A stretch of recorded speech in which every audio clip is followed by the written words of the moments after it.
تمام تعریف اللہ کے لیے ہے جو غم دور کرنے والا، بلا رفع کرنے والا اور نعمت عطا کرنے والا ہے۔ میں اس پاک ذات کی حمد کرتا ہوں، اس کے سوا کوئی معبود برحق نہیں۔ تکلیف اور مصیبت ختم کرنے کے لیے اسی کا رخ کیا جاتا ہے۔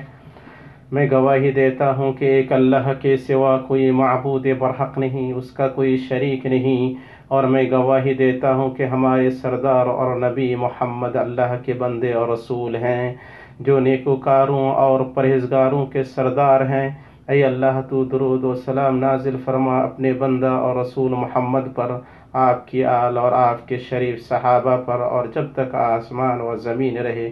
بہت زیادہ سلامتی نازل فرما۔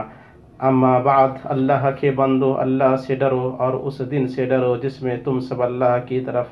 لوٹائے جاؤ گے، اور ہر شخص کو اس کے اعمال کا پورا پورا بدلہ دیا جائے گا، اور ان پر ظلم نہیں کیا جائے گا۔ مسلمانوں، راتوں کی گردش اور دنوں کے الٹ پلٹ ہونے کے ساتھ انسان کے حالات بدلتے ہیں، مشکلیں آتی ہیں اور مصائب خیمہ زن ہوتے ہیں، جن کے ساتھ ایسے غموم و ہموم ہوتے ہیں جو انسان پر حاوی ہو جاتے ہیں، اور اس کے نفس اور اولاد یا جسم یا صحت و عافیت یا آبرو یا مال اور وطن کے تئیں اس کی تکلیف کا سبب بنتے ہیں۔ ان غموں کی وجہ سے اس کا سینہ تنگی محسوس کرتا ہے، اور وہ ان سے چھٹکارا پانے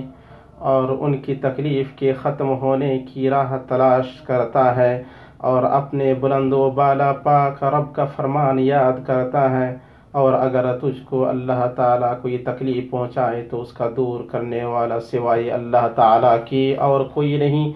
اور اگر تجھ کو اللہ تعالیٰ کوئی نفع پہنچائے تو ہر چیز پر پوری قدرت رکھنے والا ہے، اس کا یہ فرمان بھی یاد کرتا ہے۔ آپ کہہ دیجئے، وہ کون ہے جو تم کو خشکی اور دریا کی ظلمات سے نجات دیتا ہے؟ تم اس کو پکارتے ہو گڑ گڑا کر چپکے چپکے کہ اگر تم کو ان سے نجات دے دے تو ہم ضرور شکر کرنے والوں میں سے ہو جائیں گے۔ آپ کہہ دیجئے کہ اللہ ہی تم کو ان سے نجات دیتا ہے، اور ہر غم سے تم پھر بھی شرک کرنے لگتے ہو۔ اس وقت اسے یقین ہو جاتا ہے کہ اللہ سبحانہ ہی ہر مصیبت سے نجات دینے والا، ہر تکلیف کو دور کرنے والا، اور ہر بے کس کی فریاد رسی کرنے والا ہے۔ چنانچہ وہ اخلاص، خشوع اور تواضع کے ساتھ اوقات قبولیت کی جستجو کرتے ہوئے دعا اور گریہ وزاری کے ساتھ اللہ کی طرف اس کے اس فرمان پر عمل کرتے ہوئے متوجہ ہوتا ہے، اور تمہارے رب نے فرمایا کہ مجھ سے دعا کرو، میں تمہاری دعاؤں کو قبول کروں گا، اس امید کے ساتھ کہ اللہ اس کی مصیبت کو ختم کرے گا، اس کا غم دور فرمائے گا اور اس کی پریشانی زائل کرے گا، اور اللہ سبحانہ کے حضور ان جامع دعاؤں کا وسیلہ لیتا ہے جن کا وسیلہ اس کے نبی صلی اللہ علیہ وسلم لیا کرتے تھے، جیسا کہ اس حدیث میں آیا ہے جسے امام ترمذی نے اپنی جامع میں صحیح سند کے ساتھ انس بن مالک رضی اللہ تعالی عنہ سے روایت کیا ہے کہ رسول اللہ صلی اللہ علیہ وسلم کو جب کوئی مصیبت لاحق ہوتی تو فرماتی، یا حی یا قیوم برحمتک استغیث، یعنی اے حی اے قیوم، میں تیری رحمت سے مدد طلب کرتا ہوں۔ امام بخاری رحمہ اللہ کی صحیح میں عبداللہ بن عباس رضی اللہ تعالی عنہما سے روایت ہے کہ رسول اللہ صلی اللہ علیہ وسلم مصیبت کے وقت فرمایا کرتے، لا الہ الا اللہ العظیم الحلیم، لا الہ الا اللہ رب العرش العظیم، لا الہ الا اللہ رب السماوات ورب الارض ورب العرش الکریم۔ اسی طرح اللہ کے نبی یونس علیہ السلام کی دعا پر مداومت برتنا۔ انہوں نے اس وقت دعا کی تھی جب وہ مچھلی کے پیٹ میں تھے۔ حاکم رحمہ اللہ نے اپنے مستدرک میں صحیح سند کے ساتھ سعد بن ابی وقاص رضی اللہ تعالی عنہ سے روایت کیا ہے کہ رسول اللہ صلی اللہ علیہ وسلم نے فرمایا، ذن نون یعنی یونس کی دعا انہوں نے اس وقت کی تھی جب وہ مچھلی کے پیٹ میں تھے، وہ ہے لا الہ الا انت سبحانک انی کنت من الظالمین۔ جو بھی مسلمان اس کے ساتھ کسی چیز کے لیے دعا کرے گا، اللہ اس کی دعا قبول فرمائے گا۔ یہ اللہ سبحانہ کے اس فرمان کے مصداق ہے، اللہ کا فرمان ہے، تو ہم نے اس کی پکار سن لیا اور اسے غم سے نجات دے دی، اور ہم ایمان والوں کو اسی طرح بچا لیا کرتے ہیں۔ اور آپ صلی اللہ علیہ وسلم کے طریقے میں سے تھا کہ آپ مصائب کے وقت نماز کی طرف دوڑتے۔ سنن ابی داؤد میں حذیفہ بن یمان رضی اللہ تعالی عنہ سے روایت ہے کہ نبی صلی اللہ علیہ وسلم کو جب کوئی مشکل معاملہ پیش آتا تو نماز پڑھتے، یعنی جب آپ کو کوئی پریشان کن معاملہ پیش آتا یا کوئی غم یا فکر لاحق ہوتی تو نماز کی طرف دوڑتے، کیونکہ نماز جیسا کہ اہل علم نے کہا ہے مسلمان کا وہ قلعہ اور پناہ گاہ ہے جہاں وہ پناہ لیتا ہے، وہ مضبوط کڑا ہے جسے وہ پکڑا رہتا ہے، اور اس کے رب کے درمیان تنی ہوئی رسی ہے، وہ روح کی غذا، زخموں کا مرہم، نفسوں کی دوا، بے کس کی فریاد رسی، خوف زدہ کا امان، کمزور کی طاقت اور نہتے کا ہتھیار ہے۔ وہ جن عظیم ترین چیزوں سے بلا کے وقت مصیبت کے ختم ہونے اور مشکل کے دور ہونے کی امید کی جاتی ہے، ان میں سے اللہ پر ایمان لا کر اس کا حق ادا کرنا، اس کی خوشنودی کی طرف جلدی چلنا، اس کی مضبوط پناہ لینا، اس پر سچا بھروسہ کرنا اور اس پر پورا اعتماد کرنا ہے، اور ساتھ ہی اس کے رسول پر ایمان لانا، آپ کی سنت کا اتباع کرنا، آپ کے نقش قدم کی پیروی کرنا، آپ کی محبت کو نفس، اولاد، والد اور تمام لوگوں کی محبت پر مقدم کرنا، بکثرت دعا اور بااصرار دعا کرنا، استغفار کرنا، صدقہ کرنا ہے اور تلاوت کلام پاک ہے۔ خبردار، ان تمام احتیاطی تدابیر کی پابندی ضروری ہے جنہیں متعلقہ اداروں نے اختیار کیا ہے۔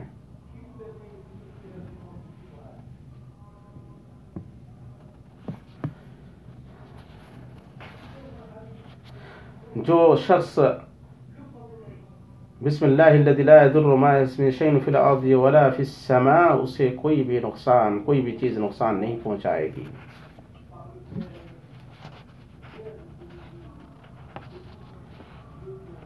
اور اس دعا پر صبح و شام مداومت برتنا ان مصائب سے بچائے گی۔ خبردار، ان تمام احتیاطی تدابیر کی پابندی ضروری ہے جنہیں متعلقہ اداروں نے اختیار کیا ہے، اور اس معاملے میں ان کے ساتھ تعاون ضروری ہے۔ نیکی اور تقوی میں تعاون کیا جائے، حکمرانوں کی فرما برداری کی جائے، شرعی مقاصد کو پورا کیا جائے، حفاظتی اسباب کو اپنایا جائے، جانوں کی حفاظت کی جائے، ہر بیماری سے بچاؤ اور ہر بلا سے نجات کے کام پر توجہ دی جائے، اور ان تمام چیزوں میں زمین و آسمان کے خالق پر بھروسہ اور توکل کیا جائے۔ اللہ سبحانہ کا فرمان ہے، اور اگر تم کو اللہ کوئی تکلیف پہنچائے تو بجز اس کے اور کوئی اس کو دور کرنے والا نہیں، اور اگر وہ تم کو کوئی خیر پہنچانا چاہے تو اس کے فضل کا کوئی ہٹانے والا نہیں، وہ اپنا فضل اپنے بندوں میں سے جس پر چاہے نچھاور کر دے، اور وہ بڑی مغفرت رحمت والا ہے۔ اللہ مجھے اور آپ سب کو اپنی کتاب کے طریقے اور اپنے نبی صلی اللہ علیہ وسلم کی سنت سے فائدہ پہنچائے۔ میں اپنی یہ بات کہہ رہا ہوں اور عظمت و جلال والے اللہ سے اپنے لیے، آپ کے لیے اور تمام مسلمانوں کے لیے ہر گناہ کی مغفرت طلب کرتا ہوں۔ آپ اس سے مغفرت طلب کریں، بے شک وہ بڑا بخشنے والا ہے۔ اس طرح کی تعریف اللہ رب العالمین کے لیے ہے، اور درود و سلام نازل ہو سید الاولین والآخرین ہمارے نبی محمد پر، آپ کی آل اور آپ کے تمام صحابہ پر، تابعین پر، اور ان لوگوں پر جو تا قیامت ان کا اچھی طرح اتباع کریں۔ اما بعد، اللہ کے بندوں، بے شک جو چیزیں مشکلات اور آزمائشوں کے وقت نفسوں کو تسلی دیتی ہیں اور ان کی جان کاہی اور ہولناکی پر درد کی لہر کو نفسوں سے پھیر دیتی ہیں، ان میں سے اللہ کی طرف سے آنے والی قریب کشادگی کی امید اور اس کی رحمت اور انصاف پر بھروسہ ہے، کیونکہ اللہ سبحانہ رحم کرنے والوں میں سب سے بڑا رحم کرنے والا ہے، اور بندوں پر اس کی رحمت میں سے یہ ہے کہ وہ انہیں لگاتار مشکلات سے دوچار نہیں کرتا ہے، اور نہ ہی انہیں کثرت مصائب کے ذریعے متنفر کرتا ہے، بلکہ تنگی کے بعد کشادگی اور خوشحالی اور آزمائش کے بعد رحمت اور وسیع نعمت لے آتا ہے، جیسا کہ اللہ عز و جل نے فرمایا، پس یقیناً مشکل کے ساتھ آسانی ہے، یقیناً مشکل کے ساتھ آسانی ہے۔ اس میں مشکل کے بعد آسانی دو بار آئی ہے، اور ایک مشکل دو آسانی پر غالب نہیں آ سکتی ہے۔ مشکل اپنے متنوع رنگوں اور مختلف راستوں کے ساتھ جہاں بھی پائی گئی ہے، وہاں اس کے پہلو میں وہ آسانی بھی پائی گئی ہے جس سے مصیبت دور ہوتی ہے، دل کو دلاسا ملتا ہے، زخم بھرتے ہیں، درد بھولتے ہیں اور غم ختم ہوتے ہیں، خصوصاً اس وقت جب مومن اپنی مشکل اور بلا میں اپنے رب کی طرف رجوع کرتا ہے اور اس سے دعا کرتا ہے کہ اس کی مشکل کو خوشحالی سے اور اس کے غموں کے اسباب اور پریشانیوں کے عوامل کو کشادگی اور آسانی سے بدل دے۔ چنانچہ اللہ کے بندو، اللہ سے ڈریں اور بہت مہربان رحم کرنے والے اللہ کی طرف سے قریب کشادگی کا یقین کر لیں۔ مشکلات، آزمائشیں اور سختیاں تو صرف حالات کو بہتر بنانے